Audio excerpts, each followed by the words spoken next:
தமிழை காப்பாற்றுகிறேன் என்று கூறுகிறது ஒரு கூட்டம். ஆனால் தமிழனின் பண்டைய கால பெருமைகளை பேசுவதற்கு இங்கு ஆள் இல்லை. மண்ணுலகம் மட்டுமல்ல, விண்ணுலகையும் ஆராய்ந்து பல இடங்களில் பாடியுள்ளான் தமிழன்.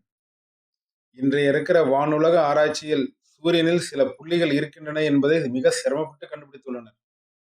செவ்வாய் கிரகத்தில் உயிரினங்கள் வாழலாம் என்பதை சந்தேகிக்கின்றனர். ஆனால் என்றோ பல ஆண்டுகளுக்கு முன்பு மண்ணுலகம், வானுலகம், வானோர் குகந்த உலகம் என்ற அத்தனையும் சிறப்பாக ஆராய்ந்து கண்டுபிடித்துள்ளான் தமிழன். அண்டம், பிண்டம், சராசரம், அதலம், மத்திபம், பாதாளம் இவைகள் அத்தனையும் ஆராய்ந்து அதை பற்றி சிவஞான போத என்ற நூலை எழுதியுள்ளான்.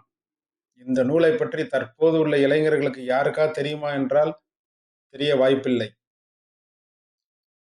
இவ்வாறுதான் உயிர்கள் இறப்புக்கு பின்னும் அவரவர்களின் குணங்களும் அவர்களின் செயல்களை தக்கவாறுதான் போகிற இடங்கள் அமையும் என்பதை குறளும் சொல்லுகிறது. உதாரணமாக, யானென தென்னெஞ் செருக்கறுப்பான் வானோ குயர்ந்த உலகம் புகழ் என்னும் குறளில் யான் எனது என்னும் அகங்காரமும் ஆசையும் அற்றவன் மண் உலகமென்றும் உயர்ந்த வான் உலகமென்றும் உயர்ந்த இடத்திற்கு போய் சேர்வான் என்பதே இக்குறள் சொல்லுகிறது.